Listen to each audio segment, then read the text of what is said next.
오늘 하나님 말씀은 베드로전서 5장 6절 7절 말씀을 함께 보도록 하겠습니다. 제가 받들어 읽어드리겠습니다. 그러므로 하나님의 능하신 손 아래서 겸손하라. 때가 되면 그분께서 너희를 높이시리라. 너희 염려를 다 하나님께 맡기라. 이는 그분께서 너희를 돌보심이라. 잠깐 말씀을 위해서 기도드리겠습니다. 전지전능하신 위대하신 하나님 아버지, 저희들을 창조하시고 저희들의 삶 가운데 주인이 되셔서 크고 작은 모든 것들을 다 보고 계시고 알고 계시고 또 저희들을 통해서 계획하신 일들을 이루어 가실 때 저희들은 종이요 일꾼이요 그리스도의 군사라는 사실을 한순간도 잊지 않는 가운데 언제 어느 때서 어디에서든지 주님의 명령에 순종하고 또 자신이 가진 것이 무엇이든 주님을 위해서 아낌없이 내어놓을 수 있는 헌신된 삶을 통해서 아름다운 간증의 열매를 맺기를 간절히 구하고 합니다. 마지막 때를 살아가는 저희들에게 지혜와 능력을 더하여 주시고 또 마귀의 술책과 관계에 넘어가지 않도록 또 세상의 헛된 것에 마음을 빼앗기고 또 세상을 사랑함으로 인해서 시간을 허비하고 물질을 허비하고 불필요한 것에 시간을 빼앗긴 채 열매 없는 그런 일들을 쫓아 헛된 삶을 살아가지 않도록 다시 한번 말씀 안에서 위로와 힘을 주시고 또 저희들의 잘못된 부분들을 바로잡고 돌이킬 수 있는 계기가 될 수 있도록 도와주시옵소서.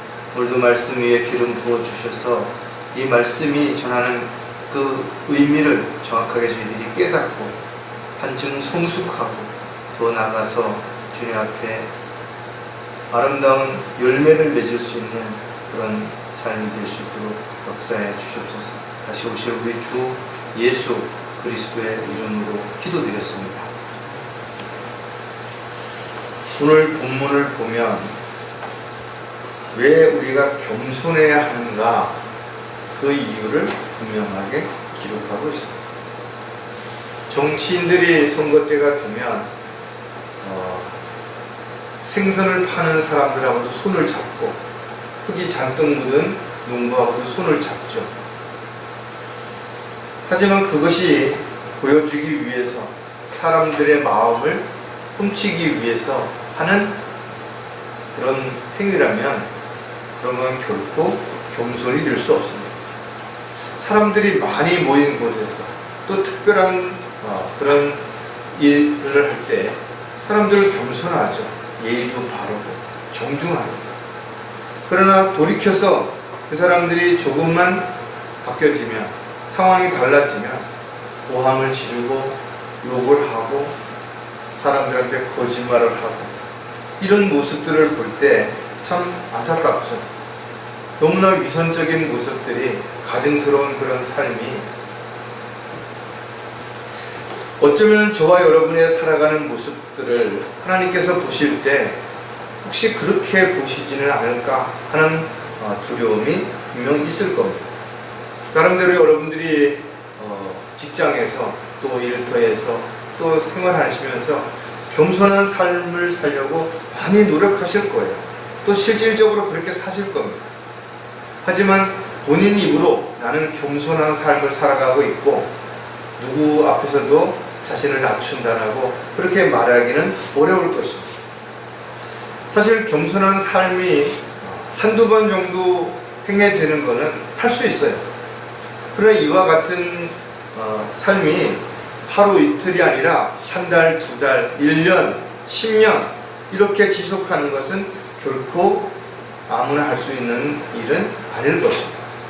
어쩌면 지금까지 우리가 많이 애쓰고 노력했음에도 불구하고 그렇게 못 살았던 부분들이 많이 있죠. 그럼에도 불구하고 성경은 끊임없이 우리에게 요구하시는 것이 겸손하라, 자신을 낮추라는 겁니다. 왜냐하면 너희들은 하나님의 자녀이기 때문에 그런 것입니다. 하나님의 일을 하는 일꾼이고 하나님의 도구로 쓰임 받아야 되기 때문에 그렇다는 거예요. 아프리카에 복음을 전하고 돌아온 리빙스턴이라고 하는 사람에게 많은 사람들이 찬사를 보냈어요. 당신은 천사와 같다. 그래서 영국 국민들이 그를 대단히 받들었습니다. 옥스포드와 캠브리지 대학에서는 그를 초청해서 명예 박사 학위를 줬어요. 그랬는데 실질적으로 그는 뭐라고 말을 했나 하면, 나를 쓰신 주님께서 나를 어떻게 쓰셨든 내가 누구에게도 찬사를 받을 만한 그런 자격은 없다라는 거예요. 오직 나를 통해서 주님만이 모든 사람에게 찬사를 받아 마땅하다. 요즘 많은 사람들이 하나님의 일을 한다라고 그렇게 이야기하면서 내가 무엇을 했고 그러면서 자신이 해온 업적들을 나열을 합니다. 또 자서전에 그렇게 글을 쓰는 거예요. 기념비적인 어떤 일들을 세우기도 합니다. 또 어떤 사람들은 나는 앞으로 어떻게 살겠다 호언장담하기도 하죠. 하지만 성경을 읽어보면 하나님 앞에 귀하게 쓰임받았던 사람들은 이름도 없이 빛도 없이 그렇게 조용히 살다 간 그런 믿음의 형제 자매들이 너무나 많은 것이에요. 지금도 어쩌면 그렇게 조용히 각자 자신의 역할에 충실하면서 작지만 주님의 일에 헌신하며 살아가는 믿음의 형제 자매들이 참으로 많을 것입니다. 그들의 삶이 우리에게 뭘 강요하지 않아요. 우리를 설득시키려고 하지 않습니다. 그냥 자신의 삶을 그들은 살았을 뿐인데 우리는 그들의 삶을 바라보면서 우리도 저렇게 살아야 되겠다 라고 마음을 다잡게 되는 거죠. 이것이 진정한 그리스도인들의 삶에 오늘 보이는 삶이라는 것을 우리가 생각해 본다면, 지금 우리가 어떻게 살고 있든 또 앞으로 우리가 어떻게 살든 결국은 누군가가 우리를 보면서 많은 것들을 생각하고 또 따라할지도 모를 것입니다.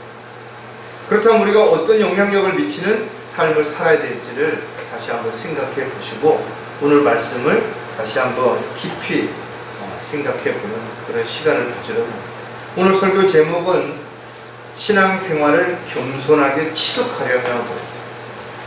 신앙생활이라고 해서 교회에 나와서 또 교회와 관련되어 있는 형제 자매들을 만나서 교제하고 또 그리스도인이라고 하는 사람들을 만났어요.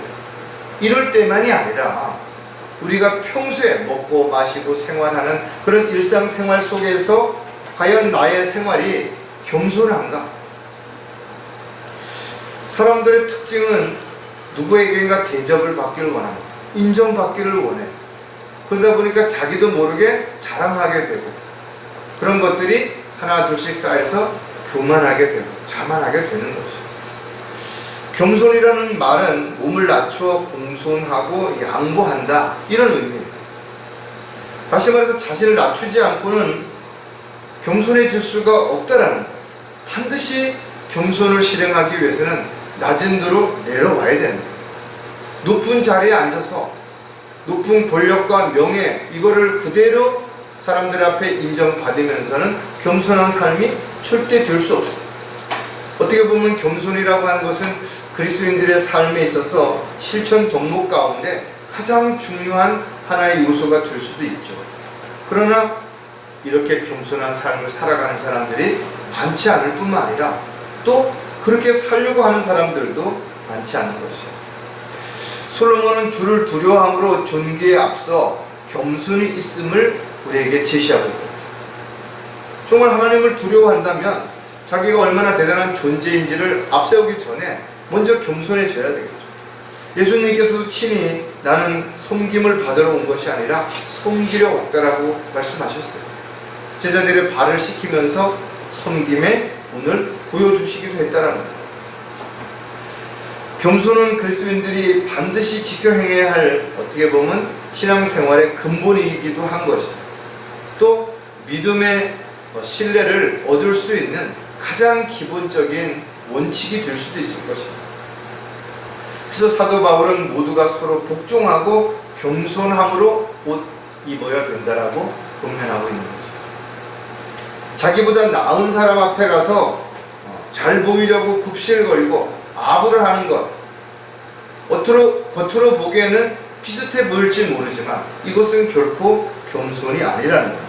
자발적으로 정말 기쁨으로 자원해서 그렇게 자신을 낮추고 행할 때 그것이 하나님 보시기에 진정한 겸손이 되는 것이지, 눈속임으로 어떤 가식적이고 형식적인 모습으로 그렇게 행하는 것들은 오히려 우리의 마음을 다 아시는 주님이 보시기에 참으로 가증스러운 행위에 불과한 거죠. 종교 행위가 대부분 그렇습니다. 사람들 앞에서는 검소하고 예의 바르고 겸손한 것처럼 보이지만 그 안에는 자신의 의를 드높이고 인정받으려고 하는 마음이 깔려있기 때문에 그런 것이죠. 저와 여러분은 아름다운 그리스도인으로서의 향기를 나타내고 간증을 드러내는 성령의 열매를 맺는 모든 것들이 바로 겸손할 때 그런 것들이 맺혀진다라는 것을 다시 한번 좀 생각해보고, 우리 역시 각자 주어진 삶을 최선을 다하되 이름 없이 빛도 없이 조용해 그냥 주님의 도구로 일꾼으로 살아갈 수 있는 삶이 됐으면 좋겠습니다. 자, 신앙생활을 겸손하게 지속하려면 오늘도 또 세 가지를 하나씩 살펴볼 텐데, 첫 번째가 본질을 알아야 된다는 것. 모든 것들은 본질을 모르면 잘할 수 없어요. 나무를 깎는 사람들도 본질을 알아야 어떻게 조각도를 쓸지를 알 수 있는 것처럼, 또 고기를 써는 그런 사람들도 고기의 본질을 알아야 그 결대로 쓸었을 때 맛있게 쓸 수 있다라는 것. 옷도 마찬가지고, 운동도 마찬가지고, 일도 마찬가지고, 본질이 있죠. 그 본질이 사라진 채 엉뚱한 것들이 더 많은 시간을 잡아먹게 만들고 마음을 빼앗기게 만든다면 결국은 종교인처럼 살아가는 거예요. 얼마나 많은 사람들이 이 시간에 경배를 드리겠어요. 얼마나 많은 사람들이 헌금을 내고 봉사를 하고 어려운 사람을 도와주고 성경을 공부하겠습니까? 그런데 왜 그들은 하나님의 가르침 가운데 가장 기본적인 그런 본질도 모르고 있는 것인가?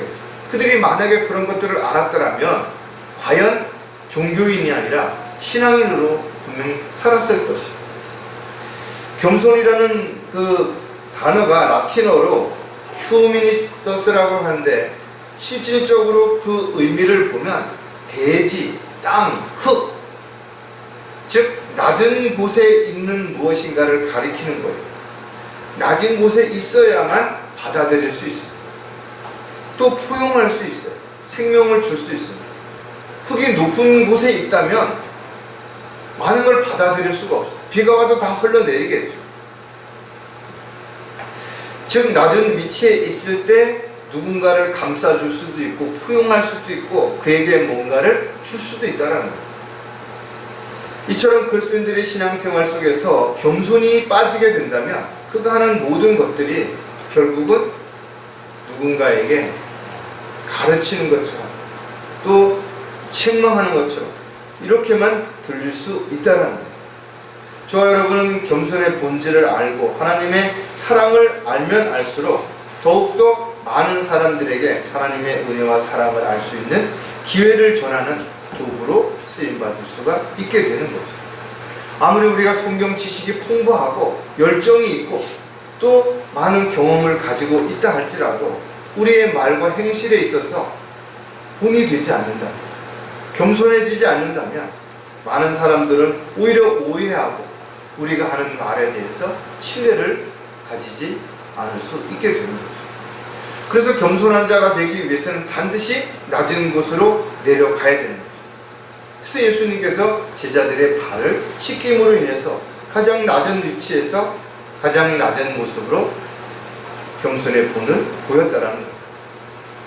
따라서 아무것도 아닌 사람이 무엇인가 된 것처럼 생각하고 있다면 그는 자기 자신을 속이는 자라고 성경이 기록하고 있습니다. 자신이 성경을 많이 안다든지 열정이 대단하다든지 믿음이 견고하다든지 이런 이야기를 하는 사람들 쳐놓고 실질적으로 그런 사람들을 찾아보기 어렵다 이거죠. 왜냐하면 성경을 알면 알수록 내가 성경에 너무 무지하다고 생각을 하게 되지 내가 대단히 많이 안다라고 우쭐대지 않는다 이거죠. 벼도 익으면 고개를 숙인다 그랬어요. 빈 깡통이 요란하다 그랬어요. 우리가 성숙해지면 또 많은 것을 가지게 되면 오히려 평범해지고 더 겸손해질 수 있게 되는 거죠. 많은 사람들이 사람들 앞에서 의시되고 허세를 부리는 이유는 자기의 가지고 있는 정말 순수한 것들이 부족하다는 걸 알기 때문에 그걸 감추기 위해서 그렇게 하는 것입니다. 많은 사람들이 교회를 다니죠. 뭔가를 했다라고 자랑을 합니다. 그런데 성경에서 가르치는 겸손에 대한 본질을 이해하지 못하다 보니 자꾸만 뭔가 드러내고 자랑하는 어리석은 종교인으로서의 삶을 살아가게 되는 것이죠. 자, 본질을 그럼 잘 아는 그리스도인들은 어떤 특징을 가지고 있는지를 우리가 또 하나씩 생각을 해보면 자신을 속이지 않는다는 거죠. 그리스도인들은 자신이 살아가는 삶에 있어서 보여지는 외적인 그런 행위가 중요하죠. 왜? 사람들은 그에게서 드러나는 외적인 열매들을 보고 판단하기 때문에 그렇습니다. 하지만 우리의 마음을 감찰하시는 하나님 앞에서는 내적인 것이 훨씬 더 중요한 것이죠.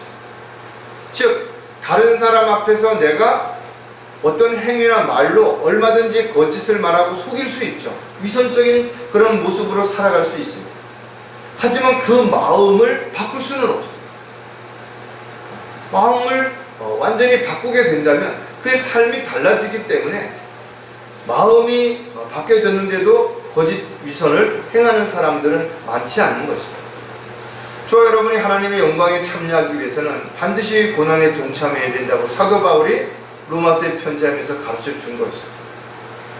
저와 여러분이 고난에 참여하지 않는다면 영광에 참여할 수 없다는 거죠.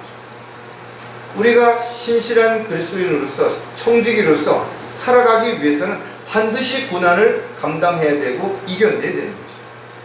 그래서 겸손이라고 하는 그 말의 의미 안에는 순수성, 단수성, 정직성, 솔직성, 성실성, 검소함 이런 것들이 다 함축이 되어 있는 것입니다. 이런 것들에 대한 요소가 빠져 있으면서 겸손한 삶을 살아갈 수가 없다는 거예요. 따라서 그리스도인들은 먼저 자신에 대해서 있는 그대로 가식 없이 드러내는 것이 가장 중요한 거예요. 뭘 꾸미려고 하지 말아야 돼요. 보이려고 하지 말아야 돼요. 있는 모습 그대로를 보여줬을 때 부족한 면이 드러나죠. 잘 못하는 게 드러나죠. 실수가 드러나는 겁니다. 그리고 그것에 대해서 알았을 때, 누군가의 지적을 받았을 때, 권면을 받았을 때 그것을 하나씩 고쳐간다면 우리가 좀 더 성숙한 그리스도인이 되는 것입니다. 하지만 사람들 앞에서 철저하게 감추고 아무도 없을 때 자신의 유익을 쓸 때는 그냥 타락한 성품이 그대로 드러난다면 그는 위선자죠. 자신을 속이는 것입니다.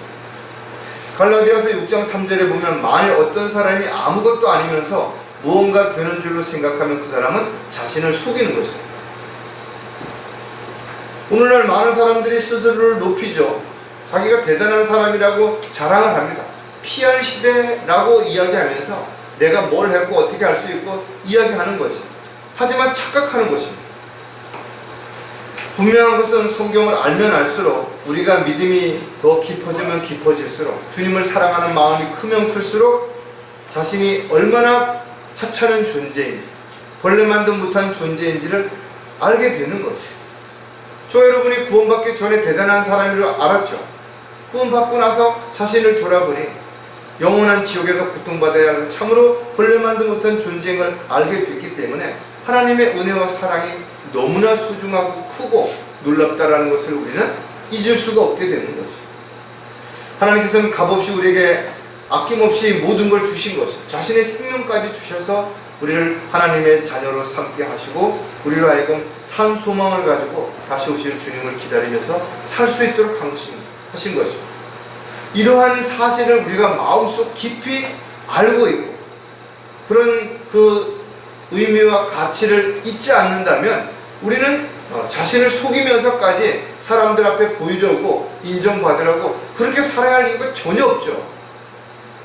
그래서 그리스도인들이 정말 자신이 어떤 존재인지를 정확하게 알 때 비로소 자신을 속이려고 하지 않고 다른 사람들 앞에서도 거짓되게 위선적인 그런 모습으로 살려고 하지 않게 되는 것입니다. 자, 본질을 잘 아는 그리스도인들은 기만하지 않는다라는 겁니다. 다른 사람은 물론 가장 가까이 있는 사람도 속여서는 안 되죠. 저 사람이 나를 이해할 거라고, 가족이니까, 친구니까, 이웃이니까. 그렇지 않은 것이죠. 오히려 소중한 사람이라면 더 소중하게 그들을 속이지 말고 진실되게 대해야 되는 거 분명하다 이거죠. 따라서 저와 여러분이 만약에 누군가를 속이려고 거짓말을 하거나 핑계를 대고 변명을 한다면 그를 기만하는 것입니다. 말 그대로 허위, 거짓, 속이는 행위, 이런 것들이 상대를 기만하는 것입니다. 그러나 그 기만하는 것을 많은 사람들이 모를 수 있습니다. 왜? 그럴듯하니까.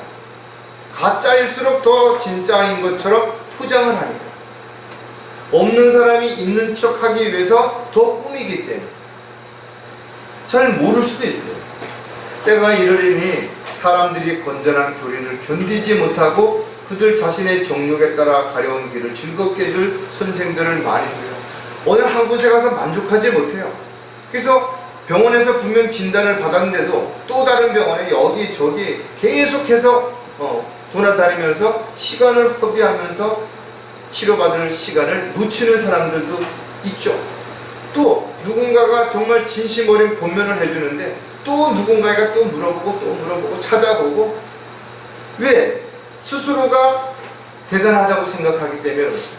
그래서 사람들의 말, 기록된 하나님의 말씀조차도 그것을 받아들이지 않는 거죠.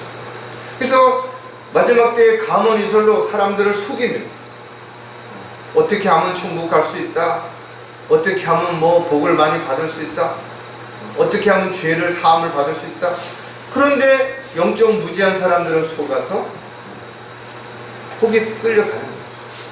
에베소 4장 22절에서 24절에 보면 이전 행실에 관해서는 기만의 욕망에 따라 썩어진 옛 사람을 벗어버리고 너희 생각의 영 안에서 새롭게 되어 하나님을 따라 의와 참된 거룩함 안에서 창조된 새 사람을 입으라. 우리가 옛사람을 벗어버리지 않는다면 기만에 끌려갈 수밖에 없어요. 우리가 기만을 행하는 도구로 쓰임받을 수밖에 없다라는 거예요. 그래서 우리는 철저하게 옛 성품을 벗어버리고 새로운 성품을 입어야 되는 것이죠. 그러기 위해서는 우리가 자신의 욕망을, 육신적인 그런 쾌락이라든지 욕구를 반드시 십자가에 못 박아야 되는 거죠. 인간의 어떤 노력이나 교육, 훈련을 통해서 우리의 본질이 달라지는 거 아닌 것입니다. 우리 본질은 그대로예요. 그러나 하나님이 우리를 창조하시고 그리고 우리가 하나님 앞에 쓰임받기 위해서는 반드시 우리가 타락한 옛성품, 이런 것들을 제거하지 않으면 우리가 영적으로 성장할 수도 없고 하나님 앞에 자신을 온전히 내어드려서 헌신할 수도 없기 때문에 그런 것이죠. 인간의 욕망, 이런 마음은 만족이 없습니다. 그래서 끊임없이 자신의 유익을 위해서, 자신을 드러내기 위해서 사람들을 기만하는 것, 이게 거짓말이고 이게 위선적인 삶이 되는 것입니다. 따라서 본질을 정확하게 아는 그리스도인들이라면 자신의 모든 것을 있는 그대로 보여지는 거죠. 그리고 잘못된 부분은 고치고 또 잘하고 있는 부분은 지속적으로 그것을 실행에 옮기면서 더욱더 주님이 보시기에 합당한 그런 삶을 살아가는 그런 저와 여러분이 반드시 되어야 되는 거죠. 자, 본질을 잘 아는 그리스도인은 더 낮은 위치로 내려간다라는 것. 아담의 타락한 옛 성품을 가지고 자신을 높이려고 했던 많은 사람들이 예수님을 만난 후에 자신을 스스로 낮추기 시작한 거예요. 삭개오가 자신의 모든 것들을 체면을 뒤로 하고 뽕나무에 올라갔던 것처럼 저와 여러분도 마찬가지입니다. 주님을 만나기 위해서는 거추장스러운 걸 다 버려야 되는 거죠. 뭔가를 잔뜩 감싸고 양손에 잔뜩 들고 주님을 찾아가서 뭔가를 해보려고 하면 안 된다 이거죠. 다 내려놓고 주님을 먼저 만난 이후에 주님의 인도하심 가운데 우리가 하나씩 도구로 일꾼으로 합당하게 쓰임을 받아야 되는 거죠. 루시퍼가 교만하여 하나님을 대적한 것 같이 지금도 그의 성품을 그대로 따라서 하나님을 대적하고 하나님의 일을 방해하고 하나님의 일꾼들의 발목을 잡는 사람들이 얼마나 많은 것입니까? 그런데 그들도 하나님을 믿는다고 해요. 하나님을 사랑한다라고 말하고 하나님을 위해서 자신들이 헌신한다라고 말하고 있다라는 거예요. 하지만 그들이 나타나는 내용들의 결론을 보면 그들은 자신을 낮추지 않는 거죠. 오히려 자신을 통해서 주님이 드러나야 되는데 오히려 주님의 이름을 앞세워서 자신을 드러내는 그런 삶을 살아가고 있기 때문에 그들은 본질을 왜곡한 채 살아가고 있는 것이다. 누가복음 14장 10절에도 보면 그러나 내가 초대를 받으면 가서 가장 낮은 자리에 앉으라. 그리하면 너를 초대한 사람이 와서 내게 말하기를 친구여 더 높은 자리에 앉으라고 하리니 그때 너와 함께 앉아 식사하는 모든 사람의 면전에서 내가 존경을 받으리라. 내가 그냥 가서 자신을 낮추어서 높은 자리가 아니라 낮은 자리에 앉게 된다 하더라도 주인이 나를 초청했을 때 내가 존귀를 받을 만한 존재라면 당연히 나를 윗자리로 옮겨주신다라는 거예요. 내가 하려고 하지 않아도, 내가 자랑하지 않아도, 내가 사람들 앞에서 겸손한 척 위선을 부리지 않아도 누군가가 그것을 아는 사람이 나를 높여줄 것이고 더더욱 우리가 높임을 받지 않는다 하더라도 때가 되면 높임을 받을 때가 반드시 오게 될 것이라는 것이죠. 겸손이 없는 그런 상태에서 하는 기도는 그냥 자아도취, 자기 중심적인 자기 욕구를 채우기 위한 하나의 수단일 뿐이라는 것이죠. 그런 기도는 하나님 앞에 응답되지 않습니다. 그래서 우리는 자신이 하는 기도를 잘 들어봐야 돼요. 내가 지금 무슨 기도를 하고 있는지, 왜 그 기도를 하고 있는지를 분명하게 알아야 되는 거예요. 기도는 단지 때를 쓰는 게 아니에요. 하나님 앞에 욕구를 채워달라고 구걸하는 게 아닌 것입니다. 정말 하나님의 뜻대로 하나님이 원하시는 그런 삶을 살기 위해서 내가 필요한데 내 능력, 내 방법으로는 할 수가 없을 때 우리는 전지전능하신 하나님 앞에 구하는 것이 바로 기도인 것이고, 그 기도하는 자세는 바로 자신을 낮추고 최소한도 우리가 구하는 하나님 앞에 겸손한 모습으로 간절하게 구하는 그런 저와 여러분이 될 때 기도가 응답이 되는 것입니다. 우리는 성경의 많은 것들에 대한 본질을 우리에게 알려주고 있는 것입니다. 그것을 먼저 우리가 일을 행하기 전에 그 일의 본질을 먼저 알고 그 일을 언제 어느 때 어떻게 해야 되는지를 분명하게 하나님 앞에 물어보고 나서 우리가 자원해서 기쁨으로 그 일을 행하는 것이 하나님의 일꾼이요 도구로서 본질이라는 사실을 절대로 잊어서는 안 될 것입니다. 자, 신앙생활을 겸손하게 지속하려면 두 번째, 명령에 순종해야 한다. 많은 사람들이 인정받고 존경받고 칭찬받기 위해서 애쓰고 노력하죠. 그러나 자기 뜻대로, 자기 방법대로, 자기 열정을 가지고 만약에 그렇게 했다고 한다면 그 일을 원하는, 또 그 일을 맡기신 분의 입장과 생각은 전혀 다를 수도 있는 것이죠. 성경은 그래서 하나님의 길과 우리의 길이 다를 수 있다는 거예요. 우리가 열심히 가지만 하나님께서 인도하시지 않는다면 그 걸음이 헛되다라는 거예요.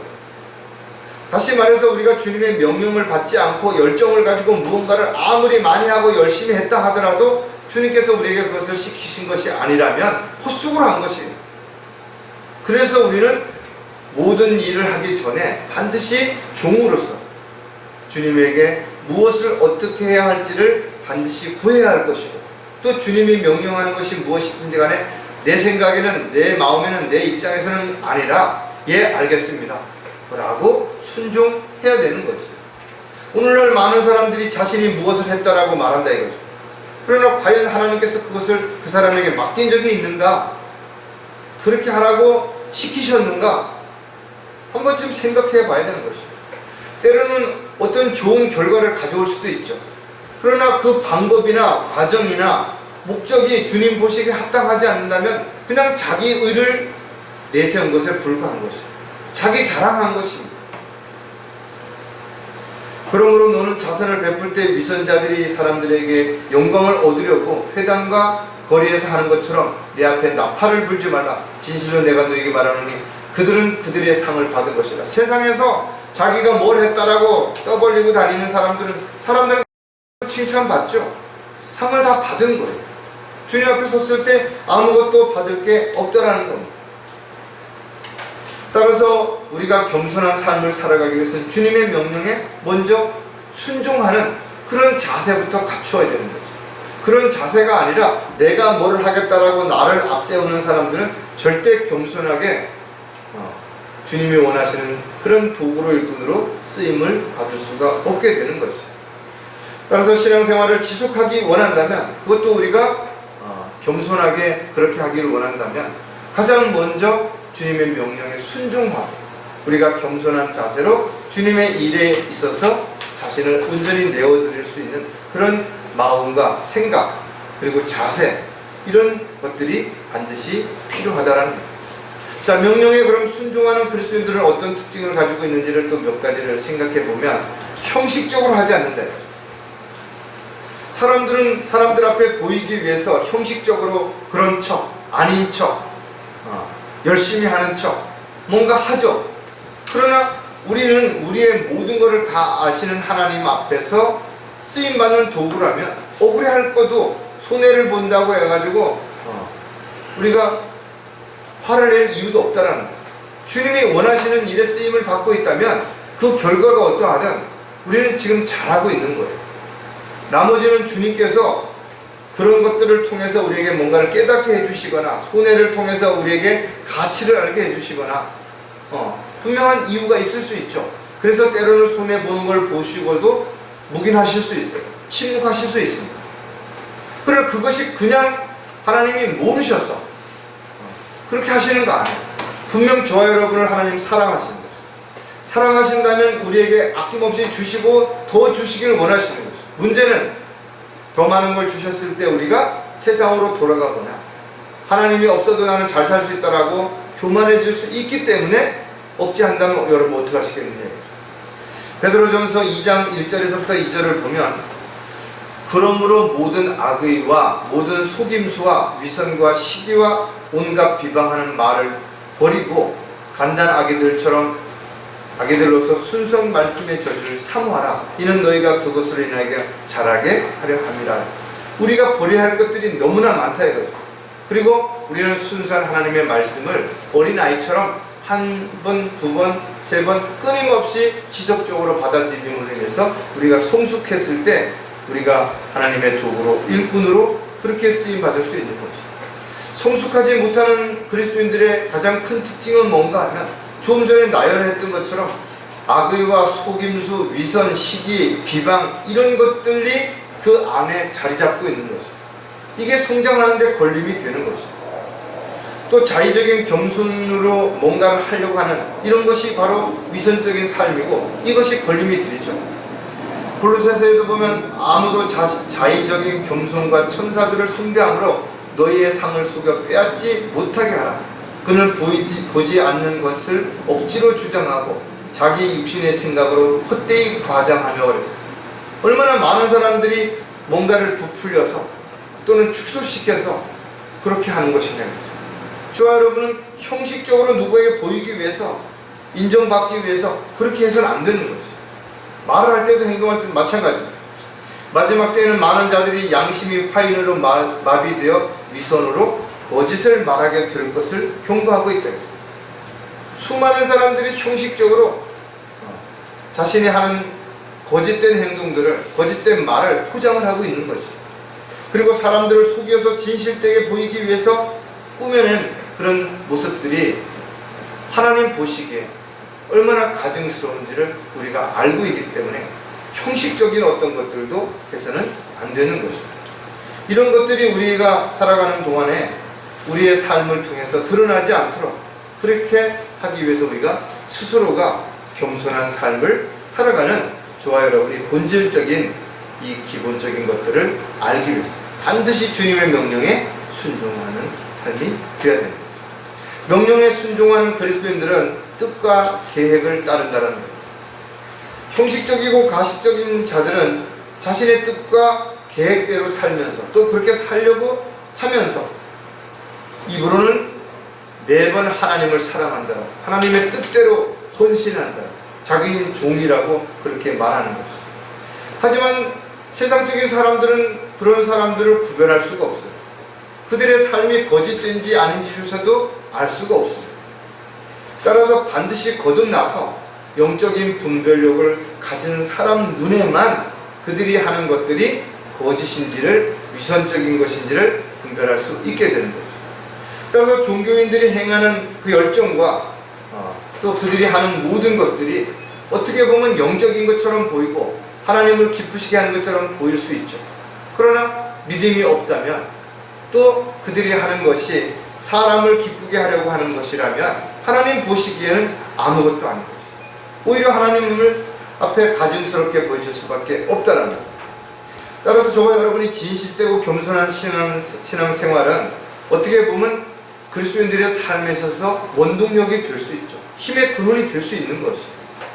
왜? 겸손한 자를 하나님께서 사랑하시기 때문에 그렇다는 거예요.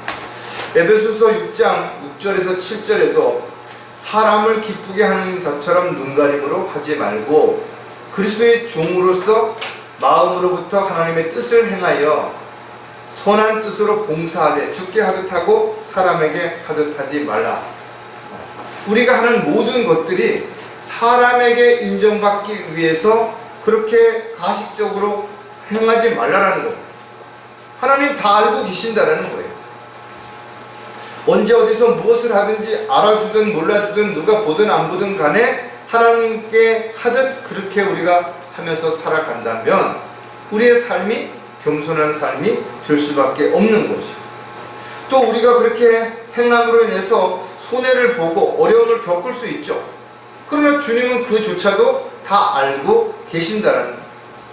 따라서 하나님의 뜻을 이루기 위해서는 억지로 한다든지 마지 못해서 한다든지 누가 시켜서 한다든지 또 하는 척 한다든지 이렇게 해서는 아무런 유익이 없다라는 겁니다. 주님의 명령에 우리가 순종하면서 하나님의 뜻과 계획에서 합당한 삶을 살아갈 때 주님을 기쁘시게 해드릴 뿐만 아니라 상과 유업을 쌓아놓는 결과를 가져오는 것이죠. 하지만 하나님의 뜻과 계획에서 벗어났다면 그가 얼마나 열정을 내고 얼마나 오랫동안 많은 걸 했다 하더라도 정작 그리스도의 심판석 앞에 섰을 때는 아무것도 받을 게 없다라는 것을 우리가 반드시 알고 있다면 우리는 우리가 원하는, 우리가 하고 싶은 것이 아니라 주님께서 명령하시는 것에 순종하는 도구일 뿐임을 반드시 기억해야 될 것이죠. 자, 명령에 순종하는 그리스도인들은 사랑의 열매를 맺는다라는 거예요. 그 나무를 보면 그 나무가 어떤 나무인지 알 수 있는 것처럼 그가 어떤 간증이 있고 어떤 열매를 맺는지를 보면 그가 어떤 그리스도인들인지 알 수 있죠. 아무리 그가 입으로 뭐라고 얘기를 하고 자기가 뭘 했다고 자랑을 한다 하더라도 실질적인 열매가 그렇지 않다면, 영적인 열매가 아니라 육신적인 열매라면 그는 결국은 성령의 열매가 아닌 육신의 열매를 맺는 자기 의를 자랑하는 종교인이 불과하다는 거죠. 자, 믿음이 중요하죠. 소망도 중요합니다. 그러나 성경의 핵심은 어떻게 보면 사랑인 것이에요. 하나님은 그 사랑을 실질적으로 보여주셨고 우리는 그 사랑을 알았고 그 사랑을 받았습니다. 그리고 그 사랑을 실천하면서 살아야 되는 것이죠. 그래서 어떻게 보면 사랑이야말로 그리스도인들의 삶에 있어서 겸손한 삶을 살아가는데 가장 기본이 되는 것이라고 말할 수 있죠. 사도 바울은 고린도 교회에 편지하면서 너희가 모든 신비의 지식을 알고 산을 옮길 만한 믿음이 있다고 하더라도 사랑이 없다면 아무것도 아니라는 거죠. 또 모든 소유를 주어서 가난한 사람을 구제하고 내 몸을 불사르게 내어준다 해도 사랑이 없으면 아무 유익이 없다라는 거예요. 이런 사실을 우리가 정말 진지하게 생각을 해봐야 돼요. 그래야 우리가 어떻게 살아야 될지 그 본질을 정확하게 알 수 있게 되는 거죠. 따라서 성령의 열매 가운데도 사랑이 있다는 거죠. 사랑이 기본이 되는 것이죠. 갈라디아서 5장 22절에서 23절에 보면 그러나 성령의 열매는 사랑과 기쁨과 화평과 오래참과 친절과 선함과 믿음과 의리와 절제니 그러한 것을 반대할 법이 없느니라 그랬어요. 사랑이라고 해서 모두 같은 사랑이 아니죠. 그릇된 사랑도 있고요, 잘못된 사랑도 있고요, 자기 중심적인 이기적인 사랑도 있고, 계산에 의해서 철저하게 계획된 사랑도 있을 것이고, 짝사랑도 있을 수 있고, 많은 사랑들이 있죠. 보여지는 것은 비슷할 수 있어요. 그러나 그 안에서 이루어지는 결과는 전혀 다를 수 있다는 겁니다. 많은 사람들이 하나님을 사랑한다라고 이야기하고, 교회 가서 찬양을 부르고 헌금을 내고, 또 어려운 사람들을 도와주고, 겉으로 보기에는 다를 것이 없어요. 그러나 그 안에 진정한 그들이 행하고자 하는 그 이유와 또 그로 인해서 자신들이 추구하고 원하는 게 무엇인지를 하나님은 다 알고 계신다는 거예요. 따라서 그 열매가 아무리 화려하고 많이 열렸다 하더라도 성령에 의해서 하나님이 원하시는 그런 사랑에 근거한 열매가 아니라면 결국은 그리스도의 심판상 앞에서 모두 다 없어지게 될 것입니다. 비록 작아도 좋습니다. 자주 많이 열리지 않아도 좋아요. 그러나 그 열매가 하나님의 명령에 순종함으로 인해서 일어나는 사랑을 근거로 한 열매라면 여러분들은 지금 하나씩 잘 쌓아놓고 있는 것입니다. 어떻게 보면 1년에 몇 개 안 되는 것처럼 보인다 하더라도 그것을 한 번, 두 번 하다 보면 얼마나 많겠어요. 제가 일주일에 한 번, 두 번씩 설교를 하는데 지금까지 얼마나 많은 설교를 했을 것 같아요. 2000번이 넘는 설교를 한 거예요. 제가 2000번 설교하는 동안에 세상에서 어떤 세상적인 자랑이라든지 세상에 있는 뭐 정치 얘기라든지 이런 거 한 적이 없다 이거죠. 여러분들은 그 얘기가 그 얘기인 것고 똑같은 게 반복되는 것처럼 느껴질지 모르겠지만 저는 이 한 가지 주제를 놓고 상당히 많이 고민을 하고 기도하면서 오른쪽에서 살펴보고 왼쪽에서 살펴보고 위에서 살펴보고 밑에서 살펴보고 또 지체들의 입장을 생각하면서 이 얘기를 들었을 때 이 지체는 이 내용을 어떻게 반응할 것이고 이것을 통해서 어떻게 변화될 것인가 이런 것들을 수도 없이 생각을 해야 되는 거예요. 그냥 어디 책에 있는 거 베껴가지고 할 수 있는 부분이 아니에요. 어떻게 보면 정말 그동안 그럼 뭘 했냐? 열매를 증거해봐라. 사실 내놓을 만한 게 없어요. 부끄럽죠. 하지만 나름대로 살아오면서 작은 열매지만 그런 것들이 주님을 기쁘시게 하는 그런 모습으로 제가 살아왔다면 분명 그것조차도 주님 앞에 섰을 때는 우리가 생각할 수 없는 놀라운 그런 모습으로 발견이 될 수도 있을 것입니다. 열매 맺는 삶을 살길 원한다면 반드시 주님의 명령에 따라야 되는 것이죠. 왜? 우리는 주님의 종이고 일꾼이기 때문에 그런 것이죠. 자, 마지막으로 신앙생활을 겸손하게 지속하려면 행동으로 보여야 한다는 거예요. 많은 사람들이 믿는다고 말하는 것이죠. 그러나 믿음을 실행에 옮기지 않는 사람들은 아무런 결과를 얻을 수 없어요. 왜? 하나님의 능력은 믿음을 실행할 때 나타나기 때문에 그렇습니다. 우리가 믿음을 실행할 때 열매가 맺기 때문에 그런 것입니다. 따라서 그리스도인들의 삶은 말과 행동이 반드시 일치해야 되는 거예요. 입으로는 이렇게 하라고 얘기하면서 행동으로는 전혀 반대로 가고 있다면 한두 번은 또 여러 사람을 한 번은 속일 수 있겠죠. 그러나 그런 것이 한 번, 두 번, 세 번 반복되다 보면 이 사람은 어떤 사람이다. 이 사람의 생각은 뭘 근거로 하고 있고 이 사람의 뿌리는 무엇이며 이 사람의 삶의 목표는 무엇인지 다 드러나게 돼요. 왜? 모든 것들이 결국은 한 방향을 향해서 가고 있기 때문에 그렇습니다. 어떤 사람은 욕심, 뭔가 세상에서 명예와 권력, 부를 얻기 위한 욕심으로 있다면 모든 게 그쪽으로 다 귀결이 되는 거예요. 사람에게 친절을 베푸는 것도, 어려운 사람을 도와주는 것도, 아픈 사람을 보호해주는 것도 결국은 자기의 유익을 위한 욕심을 채우기 위한 하나의 수단이 된다면 이것이 하나님 보시기에 얼마나 가증스러운 것입니다. 하나님 보시기에는 그들이 하는 것들이 가증스러울 뿐이에요. 세상 사람이 볼 땐 대단할지 모르죠. 하나님은 절대로 우롱당하지 아니하신다. 왜? 언제 어디서 어떤 일을 우리가 하든지 다 알고 계시고 다 보고 계시는 거죠. 따라서 우리가 어떤 사람에게 잘해줬는데 그 사람이 우리를 공격할 수도 있어요. 그동안 우리에게 도움을 많이 받았는데 대응망덕하게도 우리를 모함할 수도 있죠.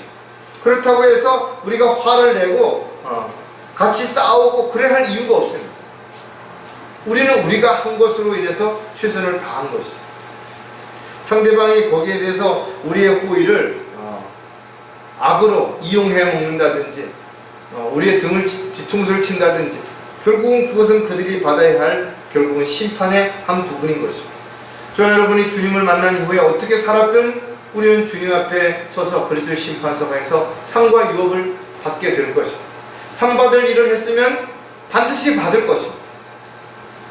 유업을 쌓아 놓았으면 반드시 그 유업으로 인해서 천년왕국에서 왕으로서 통치하게 될 것입니다.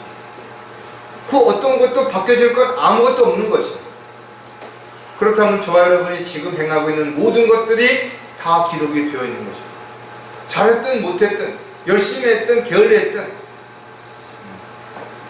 우리가 하는 모든 일들이 세상에서는 그것이 위선자라고 이야기할 수도 있고 또 전혀 모를 수도 있겠죠. 하나님은 다 알고 계시는 것이죠. 자, 행동으로 보이는 그리스도인들의 특징도 우리가 몇 가지를 생각해 보면 업신여기지 않는다는 것. 세상에는 참으로 다양한 직업을 가지고 있죠.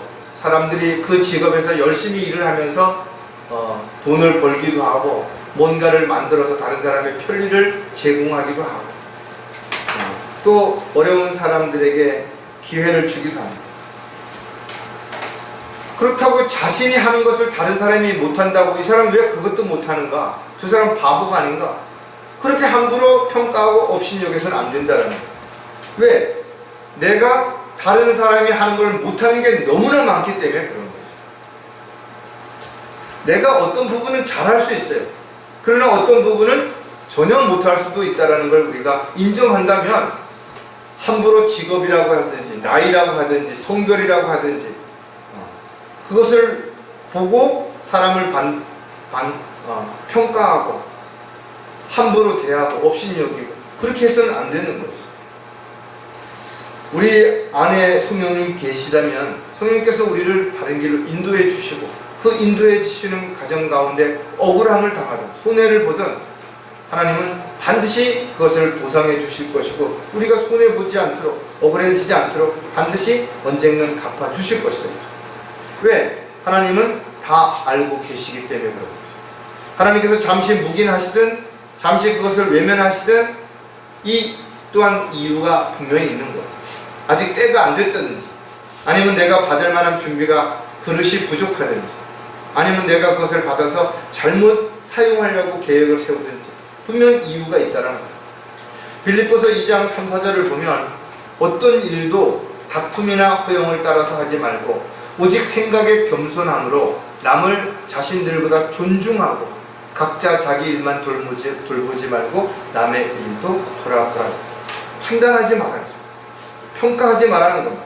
함부로 그 사람을 내 생각을 가지고 내 입장에서 결론을 내지 말아라는 겁니다. 자신을 높이는 자는 아무에게도 높임을 받지 못하는 것이죠. 세상에서 스스로 높임을 자랑했던 사람이 어느 날 그 권력과 명예 이걸 잃게 되면 순간 곤두박질 해버리죠. 모든 사람에게서 추앙을 받던 사람들이 인기를 누리던 사람이 한순간에 그들의 눈에서 멀어져 버리는 거죠. 생각에서 지워져 버리는 거죠.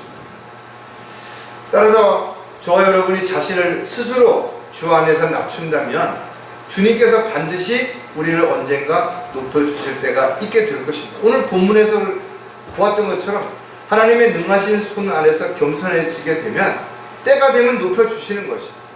주님이 다시 오시게 되면 반드시 우리를 높여주실 것입니다. 우리에게 말로 표현할 수 없는 상과 유업으로 보상을 해주실 것입니다. 그렇다면 저와 여러분이 세상의 눈에 보이는 대로 사람들을 판단하고 평가하고 특히 지체들을 왜 저럴까? 왜 믿음이 적지? 왜 저 사람은 왜 저럴까? 이렇게 해서 안 된다는 거예요. 왜? 우리가 알지 못하는 곳에서 더 신실할 수도 있고 더 많이 주님 앞에 헌신할 수도 있고 비록 작은 것이지만 주님 앞에 순종함으로 인해서 더 귀하게 쓰임받을 수도 있기 때문에 그렇다는 거예요. 자, 행동으로 보이는 그리스도인은 고난을 참고 견딘다는 것. 그리스도인들의 삶은 고난의 연속인 것이, 마귀가 절대로 구경만 하고 있지 않습니다. 신실하게 살고자 하면 박해를 받는 건 지극히 당연한 거라고 사도 바울이 우리에게 권면해주고 있는 것이죠. 특히 겸손을 실천하기 위해서 때로는 우리가 사람들에게 본의 아니게 모함을 받기도 하고 비난을 받을 수도 있죠. 따라서 고난과 시련과 역경과 아픔은 어떻게 보면 우리가 반드시 지키고 견디고 이겨내야 할 과제인 것이죠. 끝까지 참고 이겨낼 때 우리는 오히려 더 많은 것을 얻게 되고 깨닫게 되고 또 그런 것을 통해서 더 많은 하나님의 영광을 드러내는 도구가 될 수도 있게 되는 거죠. 너희가 그리스도인으로서 고난을 당하면 부끄러워하지 말고 오히려 그 일로 인하여 하나님께 영광을 돌리라. 하나님께서 여러분들에게 뭔가 일을 맡기셔서 그 일로 인해서 고난을 받게 된다면 부끄러워하지 말아야죠. 억울해하지 말아야죠. 반드시 보상해 주시고 또 반드시 그것으로 인해서 손해본 것은 비교할 수 없을 만큼 반드시 보상해 주실 것이기 때문에 그런 거죠. 베드로전서 4장 19절에 보면 그러므로 하나님의 뜻에 따라 고난을 받는 사람들은 선을 행하면서 신실하신 창조주께 그들의 혼을 지키도록 맡길죠. 자신의 혼을 온전히 맡기라는 거예요. 주님께서 주관하시도록. 저와 여러분이 지금 받은 고난은 어떻게 보면 견디기 힘들 수 있죠. 기다리기 어려울 수도 있어요. 그러나 그것을 이겨내고 견뎌낸다면 그것으로 인해서 우리는 정말 하나님의 영광을 드러낼 뿐만 아니라 우리 또한 아름다운 간증으로 많은 사람들에게 위로와 힘을 줄 뿐만 아니라 우리 스스로에게도 많은 것들을 우리가 받을 수 있게 되는 거죠. 너희가 잠깐 고난을 받은 후에 너희를 온전케 하시고 굳게 세워주시며 힘을 주시고 확고하게 하시느니라. 주님께서 우리에게 고난을 허락하셨다면 분명한 목적이 있죠. 우리로 하여금 더 견고하고 더 많은 것을 주시기 위해서 또 강하게 만들기 위해서 확고한 믿음을 가지고 살게 하기 위해서 그렇게 하셨다라는 거죠. 지금도 모든 그리스도인들이 동일한 고난을 당하고 있다라는 거죠. 방법이 다르고 크기가 다르고 일어나는 과정이 다를 뿐이라는 것이죠. 그렇다면 저와 여러분은 서로를 위로하고 격려하고 힘이 될 수 있도록 분명히 우리가 고난받는 지체들에게 함께 할 수 있어야 되는 것이죠. 이것이 말뿐만 아니라 행동으로 보여졌을 때 오히려 그것이 열매가 될 수 있게 되는 것이죠. 자, 행동으로 보이는 그리스도인들은 절대로 멈추지 않는다는 것. 일회용으로 끝나는 거 아니에요. 우리가 한번 누구에게서 칭찬을 받고 또 잘했다고 인정을 받은 거로 끝나는 게 아니라 우리는 이것을 행동으로 지속적으로 보여주는 거예요. 주님 오실 때까지 변함없이 이 마음가짐 또 그리고 행동이 지속돼야 된다 이거죠. 시작은 누구나 쉽게 할 수 있어요. 그러나 그것을 지속하는 것은 엄청 어렵습니다. 왜? 많은 문제들이 발생할 수 있어요. 어려운 과정들을 이겨내야 되기 때문에 또 손해를 보거나 어려움을 겪을 수 있기 때문에 또 마귀의 틈을 주어서 우리가 영적으로도 많이 흔들리고 또 괴로워하고 그럴 수 있습니다.